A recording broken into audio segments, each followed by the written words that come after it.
Moving further, there are few sanitary practices which are to be followed in a food industry when you are working in a food industry. Let's discuss them one by one. Bathing is very important.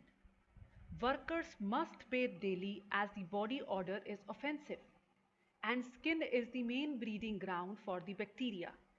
Use of good soap is very important.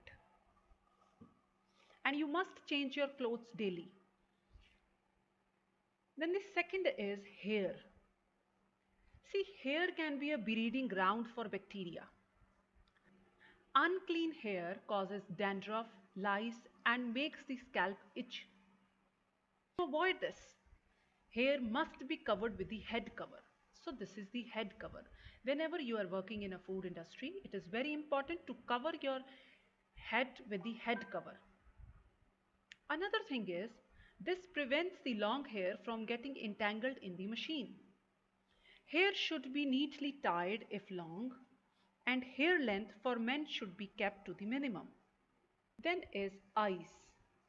Eyes must be covered with the safety goggles wherever it is necessary.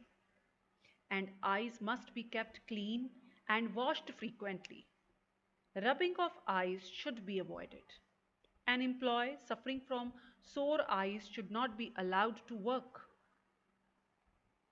So, in this slide, we have discussed 3 points. First is bathing, then is hair, then is eyes.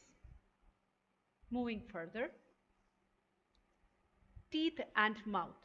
They must be covered with the mask when you are working in a food industry. Teeth should be brushed regularly and thoroughly cleaned with a moderate hard brush. Next is hands. Our hands are possibly the most unsafe serving equipment in the chain of infection in the entire food service operation. Bacteria flourish on the skin because the ideal temperature conditions are provided. Skin secretions provide food for the growth and microorganisms. They lodged in pores, crevices, and possibly cracks on the skins.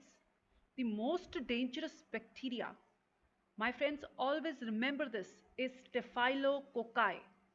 Staphylococci.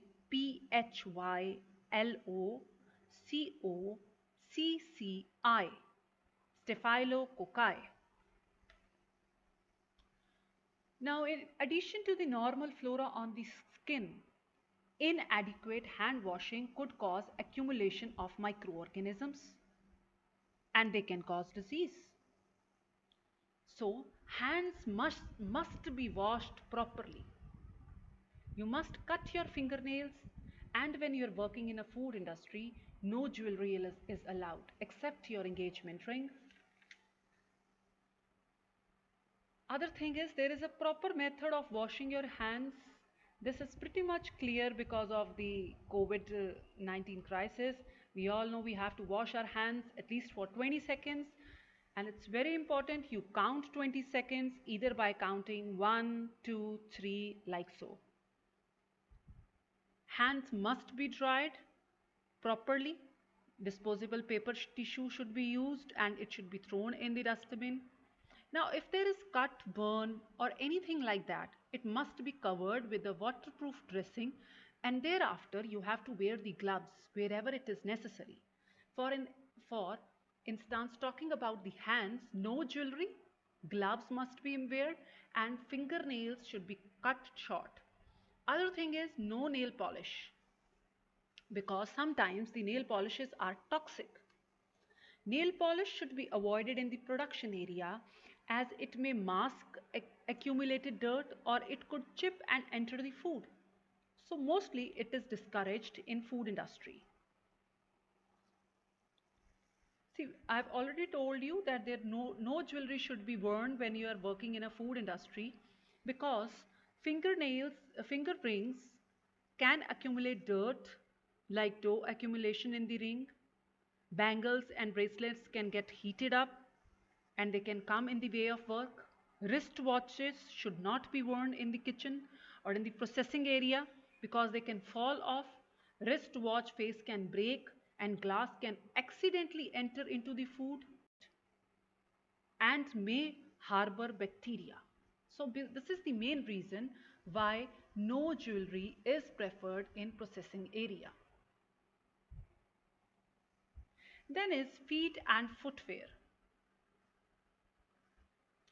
When we are working in a food industry, we have to stand for long working hours. We have to bear extra stress, strain. So, extra attention should be given to the feet. Feet should be washed and kept clean, especially between the toes. Socks should always be worn with shoes to keep away dirt and absorb perspiration. They should be washed daily. Shoes should be sturdy, clean, well polished. And for that, in food industry, we use safety shoes. You can see these shoes. They are much more comfortable and they provide protection to your feet against falling objects and spills. So this is the book which I have referred, Food Hygiene and Sanitation by Sunitra Rode. I'm going to share notes with you. I hope you enjoy the lecture. Please go back and revise this lecture carefully. In the next lecture, I'm going to show you the video regarding this lecture. Thank you so much.